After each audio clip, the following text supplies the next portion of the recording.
Welcome back to Jeff Pratt Talks Hoops. Today, we are reacting to another Bleacher Report article. This is landing spots for the NBA's top free agents, still available, written by Eric Pincus, who does a fantastic job with salary cap logistics on Twitter. I highly recommend checking him out and giving him a follow. There are plenty of solid NBA free agents still on the board, still available. Guys who were hoping to get a lot more money than they're likely going to end up with. Cough, cough. Kelly Oubre, Christian Wood, as we can see Christian Wood right here for the headline image of this article. So let's scroll down and check it out, see what Eric has to say. Christian Wood to the Lakers. Sure, on paper, that does make sense. A lot of times you'll find guys who thought they were going to get more money than they're ending up with will sign with a team where they can ring chase, and it's a favorable environment. Just like LA, we see the Lakers get a lot of these guys, high upside talent guys, low floors. Christian Wood is a fantastic example of that because when he's on the floor and he's not causing headaches for his own team, he's a very productive player. Was with the Mavericks last season, as you can see, averaged 16.5 points on an efficient 51.5% from the field and almost 38% from three. So the numbers are good. You know, this is what you're looking for from a stretch big man. And if the Lakers get this guy for the vet minimum, then that's a steal. Anyone getting this guy for the vet minimum is a steal. That said, the problems with Wood are not what he brings you on the floor, although defensively he's a disaster. So that is part of the reason why he's a problem on the floor. But off the floor, the guy just causes headaches for whichever locker room he's in. We saw it in Detroit. We saw it in Houston. We saw it in Dallas last year. He complains about not starting. And then when he gets on the floor and he starts and things don't go his way, there are always a bunch of excuses, etc. It just seems like for as good of a player as he is, the complaints that you get from him throughout the season and the issues that he causes aren't necessarily worth bringing him onto your roster. Now, for the vet minimum, I think all 30 teams in the NBA would love to have him, including Dallas, back, although it seems like that bridge has somewhat been burnt to an extent. So as we see with a lot of these guys who wanted more money, realize they're going to need to take the vet minimum and ring chase for a year, the Lakers are the primary destination. Get to play with LeBron James, Anthony Davis, being LA. This makes a lot of sense. All right, let's see here. PJ Washington back to Charlotte. Yeah, I think this makes a lot of sense. He's got an $8.5 million qualifying offer. Yep, there it is, back with Charlotte on that deal. As of right now, that's probably better than what Washington could get on the open market from a team in terms of a per year basis. And knowing him, he's coming off a pretty solid season. The Hornets were horrible.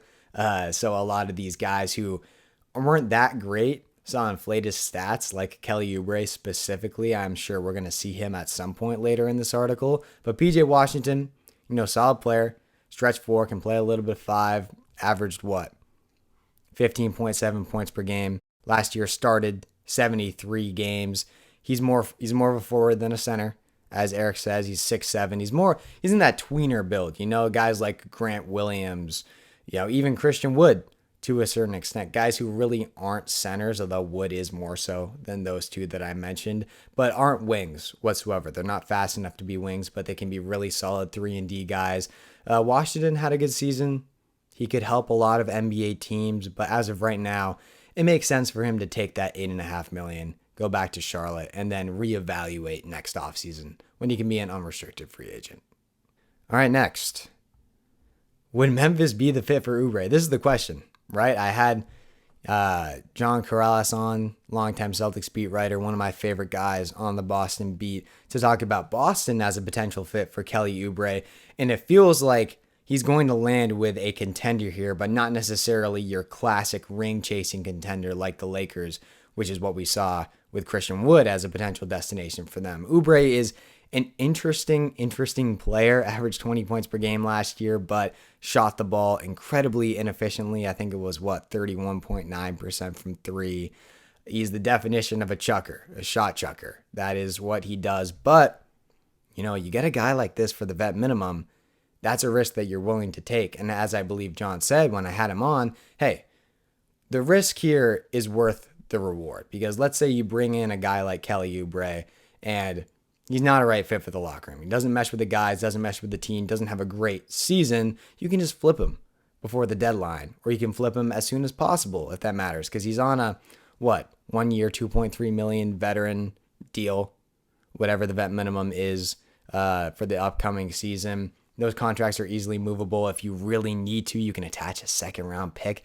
I don't think you would have to for a guy of Kelly Oubre's caliber just to get him off your team. But let's say things go well. You got a guy who, in the right system on a contender, if he's shooting the ball a little more efficiently, can average 12 to 15 points per game and put up good numbers, be a really solid wing. He's a great athlete. Defensively, you could ask for a little bit more from him, but hey, maybe in the right system on a team that's actually competing for an NBA championship, you could get that effort from him. So would Memphis be the fit for Oubre? I could see it.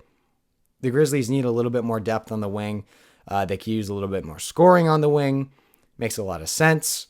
Him going back to Charlotte doesn't seem realistic to me. I think it is at this point in his NBA career. He wasn't planning on taking less money heading into this offseason, but that's going to be the case, and he'd rather take the vet minimum with a team he can actually go out and try to win a championship with than returning to the Hornets. So the Grizzlies seem like a solid destination. I still think that Boston could be a landing spot for him.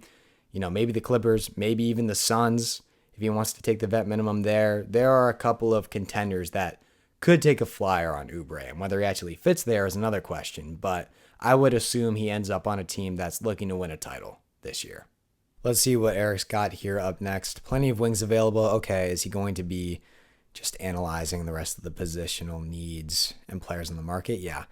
Some size in the market, very few guards left. Yeah, it's kind of weird, actually, because wing is the most valuable position in the NBA by far in today's league. If you have an elite wing, it is much more valuable than having an elite guard or an elite big man to a certain extent. Now, obviously, guys like Nikola Jokic, Joel Embiid break that mold, but for the most part, championship teams are built around elite wings. So it's weird to have not a lot of depth on the guard front and not a lot of depth on the big front, but plenty of depth on the wing front. You got guys like Terrence Davis, Hamidou Diallo, Terrence Ross to a certain extent, Will Barton. Some of those guys are aging a little bit, but younger guys like Davis and Hamidou Diallo, even Svi Mykhailiuk, Austin Rivers, who's more of a guard, but Wenyen Gabriel shows something for the Lakers. There are a lot of capable young wings who can contribute to an NBA team for cheap. So I would expect we see, despite a lot of these teams not having open roster spots, we're going to see some maneuvering here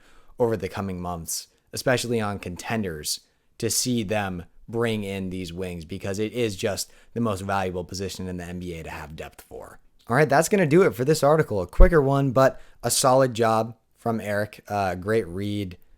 Very realistic in terms of destinations as we find with him. We see a lot of the time these cap guys are very realistic, toned down compared to other content we might see on Bleacher Report, which is the crazy trade idea stuff we reacted to yesterday, etc. But yeah, it was fun reacting to this article. I'll be back at some point this week with my top 10 shooting guards in the NBA for the 2023 NBA season. Stay tuned for that. Have a good one.